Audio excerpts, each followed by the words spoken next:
कि आपको कोई भी क्वेश्चन ईगो पर नहीं लेना है। आपका जो एग्जाम टेम्परामेंट होता है वो थोड़ा खतरनाक, आप बहुत बड़ा ब्लंडर करना तक जो बंदा देख रहा है, तो उसके लिए ये बोनस टिप क्या है। Hello guys, I self Irfan Alam and I am an also an JEE aspirant 2023. So guys, in this video I want to tell 5 important points according to JEE regarding. So I hope you will watch the video till the end. So guys, let's get started. Guys, start with the very first point. That point is guys, बहुत सारे बंदे क्या करते हैं, अभी backlog cover कर रहे होते हैं। तो गाइस, इस पर्टिकुलर समय में अगर आपका कल जेई के एग्जाम है और आप अगर आज बाइट करके बैकलॉग कवर कर रहे हो तो आप बहुत बड़ा ब्लंडर कर रहे हो। ऐसा मैं क्यों कर रहा हूँ? क्योंकि गाइस आपको पता होगा अभी के समय में अगर आप बैकलॉग कवर कर रहे हो तो ब्लंडर इसलिए है क्योंकि आपको पता होगा एग्जाम का एक दिन पहले रिवाइज का होना बहुत ज़्यादा ज़रूरी है। तो अभी मैं कह दे रहा हूँ गाइस, मेरा जो ऑडियंस है वो अब रिवाइज बैकलॉग कवर मत करना, अभी सिर्फ और सिर्फ रिवाइज पे फोकस करना, सिर्फ और सिर्फ रिवीजन करना है। रिवीजन करना इसलिए बोल रहा हूँ क्योंकि रिवीजन का इंपॉर्टेंस बहुत है गाइस, आपको पता भी नहीं रिवीजन इंपॉर्टेंस कितना है। अगर कोई टॉपर से आप जाकर के पूछते हो तो वो टॉपर सिर्फ एक ही बात बताएगा कि आप जितना पढ़ चुके हैं वो रिवाइज करना चाहिए, वो सिर्फ रिवाइज करिए। अगर आप जो भी चैप्टर पढ़ चुके हैं, और वो भी बोल रहा हूँ सीक्वेंस क्या होना चाहिए आपका रिवाइज करने का, जो भी चैप्टर आपका इजी है और शॉर्ट है उसको सबसे पहले रिवाइज करके निपटाना है। जैसे जस्ट लाइक गाइस, अगर मैं बात करूँ केमिस्ट्री का, तो केमिस्ट्री में आपको chemistry in everyday life, polymers, ये सब छोटे छोटे सरफेस केमिस्ट्री, ये सब छोटा छोटा चैप्टर है, ये पहले आप रिवीजन करके निपटा लीजिए।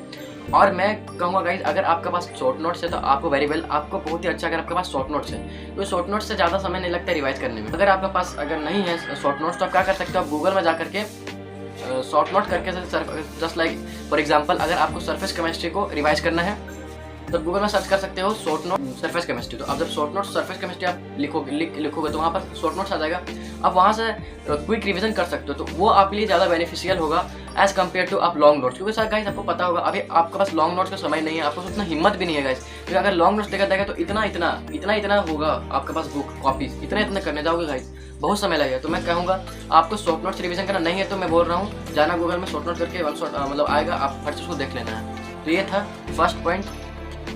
सेकंड पॉइंट क्या कहता है गाइस, आपको रात में जल्दी सोना है। रात में जल्दी सोने का मतलब क्या है? मतलब आपको रात में देर तक नहीं पढ़ना है, आपको approximate 9 to 10 PM 9 to 10 PM आपको सो जाना है। मैं ऐसा इसलिए बोल रहा हूँ क्योंकि अगर आप रात में ज़्यादा देर तक लेटते हो, ज़्यादा देर तक सोते हो, लेट सपोज आप 1 AM और 2 AM अगर आप सोते हो तो आपका जो नींद होगा ना वो आपका बहुत ही लेट में टूटेगा। जस्ट सपोज 7 AM 8 AM ऐसा आपका नहीं टूटेगा, वैसे में आपका दिक्कत है। रीज़न क्या है? आपको जो एग्जाम हॉल है ना, एग्जाम हॉल में आपको टाइमली पहुंचना है। अगर आप लेट में उठोगे आप होपलेस रहोगे, होपलेस पे आप जाओगे वहाँ पर एग्जाम हॉल पर, वहाँ पर भी होपलेस रहोगे, आपका जितना आपका पूरा एग्जाम बेकार जाएगा। इसलिए मैं बोल रहा हूँ इसमें बेनिफिशियल नहीं है। आप रात में जल्दी सो जाना, 9 to 10 PM आप सो जाइएगा। और आपको उठना कितना है? आपको उठना है अप्रॉक्सीमेट 4 to 5 AM। जब आप उतना बजे उठ जाओगे तो आपका पास बहुत समय में रहेगा रिवीजन करने का, नोट्स रिवीजन करने का इनफ समय में रहेगा नोट्स रिवीजन। तो यही बेनिफिशियल है कि आपको जल्दी रात में सोना है और जल्दी उठना है। रीजन क्या बता दिया। थर्ड पॉइंट क्या है? थर्ड पॉइंट गाइज, आपको एग्जाम हॉल में हाफ एन आवर पहले पहुंचना है। मैं ऐसा किस लिए बोल रहा हूँ कि हाफ एन आवर पहले पहुंचना है? मैं इसलिए बोल रहा हूँ हाफ एन आवर पहले पहुंचना है क्योंकि गाइस अगर आप एग्जाम में एकदम एग्जैक्टली एग्जाम हॉल में उसी पर्टिकुलर समय में एग्जैक्ट टाइम अगर पहुंचते हो जिस टाइम आपका एग्जाम स्टार्ट हो रहा होता है तो आप बहुत ज़्यादा स्ट्रेसफुल रहते हो। आप भीड़ भाड़ में जाओगे, बहुत आपका आप डिपेंडिंग अपॉन आपका कहाँ पर आपका एग्जाम हॉल है, आप बहुत दूर जाओगे, आप होपलेस रहोगे। वैसे में आपका एग्जाम का जो पेपर टेम्परामेंट होता है ना वो ख़राब हो जाएगा और आपका मे भी एग्जाम खराब भी जा सकता है। इसलिए मैं बोल रहा हूँ कि आपको हाफ एन आवर पहले पहुँचना है, इससे आप ही को बेनिफिशियल बहुत ज़्यादा फायदा होगा। और ज़्यादा घबराना नहीं, ज़्यादा स्ट्रेस नहीं लेना। हाफ एन आवर अब पहले पहुँच जाओगे तो ये फायदा रहेगा, आप फिर वहाँ तभी रिवाइज कर सकते हो भाई ना। आप जब हाफ एन आवर पहले पहुँच सकते हो तो आप नोट्स लेके शॉर्ट नोट लेके जाना, वहाँ पर आप आराम से बैठ करके चिल माइंड से आप रिवाइज कर सकते हो। ये आपका बेनिफिशियल होगा। क्या होगा अगर आप लेट में पहुँचेंगे तो आपके लिए और डिसएडवांटेज है। तो गाइस यही था थर्ड पॉइंट। फोर्थ पॉइंट, तो गाइस अभी मैं जो 4 पॉइंट बोलने जा रहा हूँ ये बहुत ज़्यादा इंपॉर्टेंट पॉइंट है और ये बंदा को ध्यान से सुनना चाहिए। मेरे को जहाँ तक लगता है ये पॉइंट आपको अच्छा से सुनना चाहिए। तो गाइस यहाँ पर आपका जो पॉइंट है 4 वो है एग्जाम टेम्परामेंट। आपका जो एग्जाम टेम्परामेंट होता है वो थोड़ा खतरनाक होता है, वो घर से बहुत ज़्यादा खतरनाक होता है। जैसे कि अगर आप, मैं लेट सपोज एक एग्जांपल बताता हूँ, अगर आप जिस फ्रेश माइंड से आप घर में जो क्वेश्चन सॉल्व करते हो वो उतना ही फ्रेश माइंड से आप एग्जाम हॉल में आप नहीं कर सकते सॉल्व गाइज, मेरा बात मानिए। वहाँ पर आपको ऐसा लगेगा गाइज समय मेरा जा रहा है, क्योंकि वहाँ पर आपका मॉनिटर का जस्ट ऊपर में आपको टाइमर लगा होगा, वो टाइमर 1-1 सेकंड करके घटेगा और वो देख के आपको और डर लगेगा कि भाई समय 1-1 सेकंड करके रिड्यूस हो रहा है। तो आपको ऐसा घबराने वाली बात नहीं है। अगर आपका वैसा हो रहा है तो आपको घबराने वाली बात नहीं है। आपको सिंपली सॉल्व करना है, एग्जाम टेम्परामेंट को समझना है और एकदम बिना विदाउट स्ट्रेसफुल आपको सॉल्व करना क्वेश्चन और एग्जाम में फोड़ के आना। Guys this is a last point but not a least.